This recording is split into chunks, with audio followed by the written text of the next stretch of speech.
ഈ കാണുന്ന പോർബന്ദർ റെയിൽവേ സ്റ്റേഷനാണ്. പോർബന്ദർ എന്ന് കേൾക്കുമ്പോൾ നമുക്ക് ഓർമ്മ വരുന്നത് മഹാത്മാഗാന്ധി ജനിച്ച സ്ഥലം എന്നാണല്ലോ. അവിടേക്കാണ് ഞാൻ ഈ യാത്ര ചെയ്യുന്നത്. ഞാൻ ഇവിടെ എത്തിയത് അഹമ്മദാബാദിൽ നിന്നും രാത്രി 8:20 പുറപ്പെടുന്ന ദാദർ പോർബന്ദർ എക്സ്പ്രസ് ട്രെയിനിലാണ്.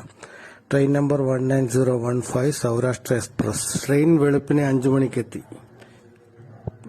ഇവിടെ പഴമയുടെ പ്രൗഢി വിളിച്ചോതുന്ന നിരവധി കെട്ടിടങ്ങൾ കാണാൻ സാധിക്കുന്നു. ആദ്യമായി ഞാൻ പോകുന്നത് കീർത്തി മന്ദിറിലേക്കാണ്. മഹാത്മാഗാന്ധി ജനിച്ച വീടാണ് അവിടെ ഇപ്പോൾ ഒരു സ്മാരകമാണ്. ഈ കാണുന്നതാണ് കീർത്തി മന്ദിർ സ്മാരകം.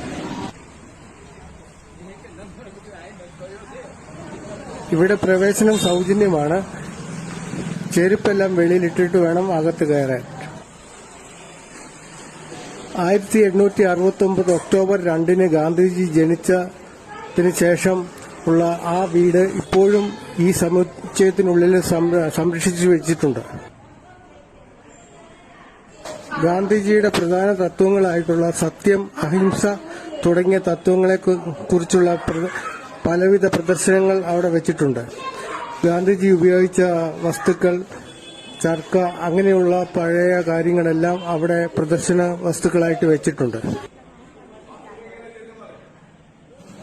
സ്വാതന്ത്ര്യ സമരവുമായി ബന്ധപ്പെട്ട പലവിധ ഫോട്ടോകൾ, സംഭവങ്ങളുടെ ചില ചിത്രങ്ങൾ എല്ലാം അവിടെ പ്രദർശിപ്പിച്ചു വെച്ചിട്ടുണ്ട്. പല നിലകളിലായിട്ടാണ് ഈ പ്രദർശനങ്ങൾ എല്ലാം വെച്ചിരിക്കുന്നത്.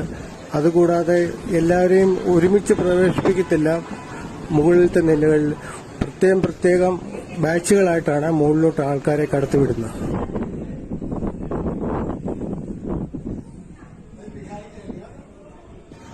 ഈ സമുച്ചയത്തിന്റെ ചില പ്രധാനപ്പെട്ട ഭാഗങ്ങൾ നിങ്ങൾക്ക് ഇതിൽ കാണാവുന്നതാണ്.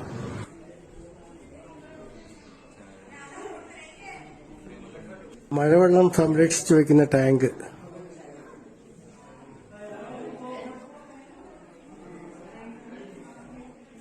മുകളിലത്തെ നിലയിലേക്ക് പോകാൻ വെയിറ്റ് ചെയ്യുന്ന ടൂറിസ്റ്റുകൾ.